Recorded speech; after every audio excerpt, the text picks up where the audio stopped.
আসসালামু আলাইকুম, আশা করি প্রত্যেকে অনেক বেশি ভালো আছেন, আমিও অনেক বেশি ভালো আছি। আমি আজকে আলোচনা করব মিস্টার বিস্টকে নিয়ে। মিস্টার বিস্ট কিভাবে এত বড় ইউটিউবার হলেন, চলুন তাহলে শুরু করা যাক। মিস্টার বিস্ট, যার আসল নাম জিমি ডোনাল্ডসন, তিনি আজকের দিনে পৃথিবীর সবচেয়ে জনপ্রিয় ইউটিউবের একজন। কিন্তু তার পথচলা সহজ ছিল না। তার গল্পটা আসলে একটি শুদ্ধ উদাহরণ, যে কোনো লক্ষ্য অর্জন করতে হলে কঠোর পরিশ্রম এবং ধৈর্যের প্রয়োজন। জিমি ডোনাল্ডসন শুরু করেছিলেন 2012 সালে, যখন তিনি 3 বছর বয়সে ইউটিউবে ভিডিও তৈরি করতে শুরু করেন। সেই সময় তার ভিডিওগুলো ছিল সাধারণত গেমিং ও কমেডি সম্পর্কিত, কিন্তু তাকে তেমন বড় জনপ্রিয়তা অর্জন করতে পারেনি। তিনি নানা ধরনের কন্টেন্ট বানানোর চেষ্টা করছিলেন, কিন্তু সেটা ছিল খুবই সাধারণ। তবে তার একটাই লক্ষ্য ছিল, কিভাবে নিজের ইউটিউব চ্যানেলকে সফল করা যায়। মিস্টার বিস্টের মূল জনপ্রিয়তা শুরু হয় 2017 সালে।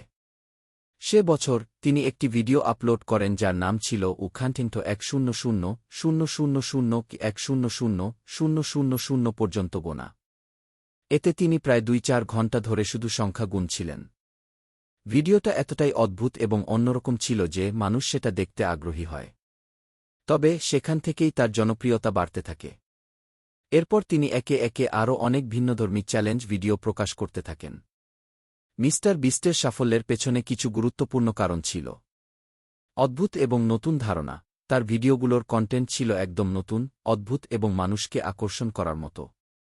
মানুষের সাহায্য করা। তিনি তার ভিডিওগুলোতে শুধু বিনোদনই দেয়নি, বরং মানুষের জীবনে সহায়তাও করেছেন। যেমন বড় অঙ্কের টাকা দান, গৃহহীনদের জন্য ঘর তৈরি করা ইত্যাদি। টিমওয়ার্ক।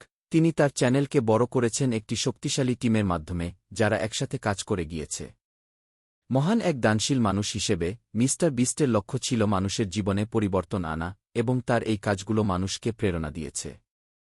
আজ মিস্টার বিস্ট শুধুমাত্র ইউটিউবের সবচেয়ে বড় নাম নয়, বরং বিশ্বব্যাপী দানের এবং সামাজিক উদ্যোগের এক বিশাল চিহ্নিত নাম হয়ে উঠেছে।